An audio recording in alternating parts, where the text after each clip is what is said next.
भरी एक नजर चाहिए, नजर चाहिए। फिल्म जंजीर का यह गीत 1972 में रिकॉर्ड हुआ था और दशकों बाद भी इस गीत का जादू आज भी लोगों के सिर चढ़कर बोल रहा है।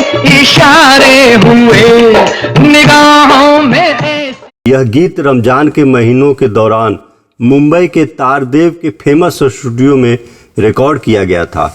मोहम्मद रफ़ी और लता मंगेशकर ने इसे गाया था। दोनों ने इस गीत को कुछ बार गाए और 2-3 बार गीत के रीटेक होने के बाद संगीतकार कल्याण जी आनंद जी ने इसे फाइनल कर दिया। लेकिन लता मंगेशकर अपनी गायकी से खुश नहीं थी और वह एक बार और इसे गाना चाहती थी। संगीतकार ने लता मंगेशकर के इस अनुरोध को मान लिया और रफ़ी साहब से इस गीत को एक बार और गाने का अनुरोध करने लगे।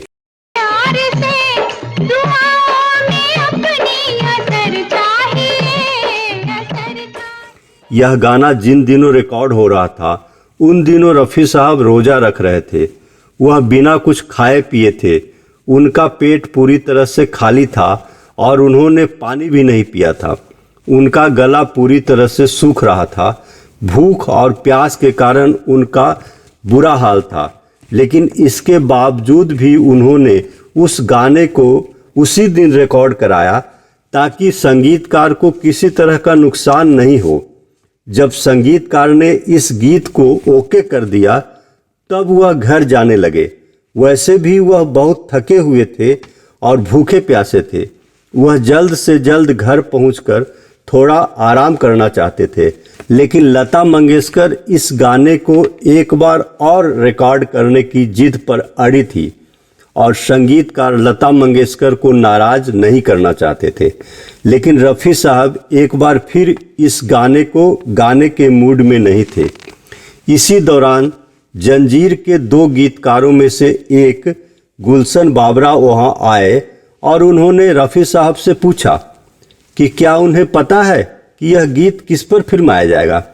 रफ़ी साहब ने कहा कि उन्हें यही बताया गया है कि यह गीत अमिताभ बच्चन पर फिल्माया जाएगा, इसलिए उन्होंने अमिताभ बच्चन को ध्यान में रखकर उनके हाव भाव के अनुसार इस गीत को गाया है। गुलशन बाबरा ने विनम्रता पूर्वक कहा, रफ़ी साहब यह गीत मुझ पर फिल्माया जाएगा। रफ़ी साहब आश्चर्य में पड़ गए और वह तुरंत इस गीत को एक बार और गाने को तैयार हो गए।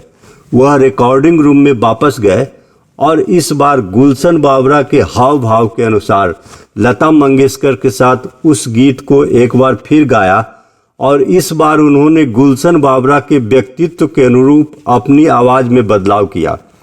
जैसा कि आप जानते हैं कि रफ़ी साहब की गायकी की एक बहुत बड़ी खासियत यह थी कि वह गीत को फिल्म में अभिनय करने वाले कलाकार के व्यक्तित्व एवं उनके हाव भाव को ध्यान में रखकर गाते थे। यही कारण है कि रफ़ी साहब के हर गीत में आपको अलग अलग तरह के अंदाज और मूड नज़र आएंगे और जब आप फिल्म को देखेंगे तब पर्दे पर एक्टिंग कर रहे कलाकार को जब गाते हुए सुनेंगे तब लगेगा कि उस गीत को उसी कलाकार ने गाया है। इस किस्से को खुद गुलशन बाबरा ने एक रेडियो चैनल के साथ एक साक्षात्कार में बताया था। फिल्म जंजीर की सफलता में इस गीत का बहुत बड़ा योगदान था। बिना प्यार के जिंदगी कुछ नहीं, बिना प्यार। रफ़ी साहब ने भूखे प्यासे रहने और थके होने के बावजूद अपनी जादुई आवाज़ के जरिए उस गीत को अमर कर दिया और बरसों बाद भी यह कालातीत क्लासिक का जादू कम नहीं हुआ है।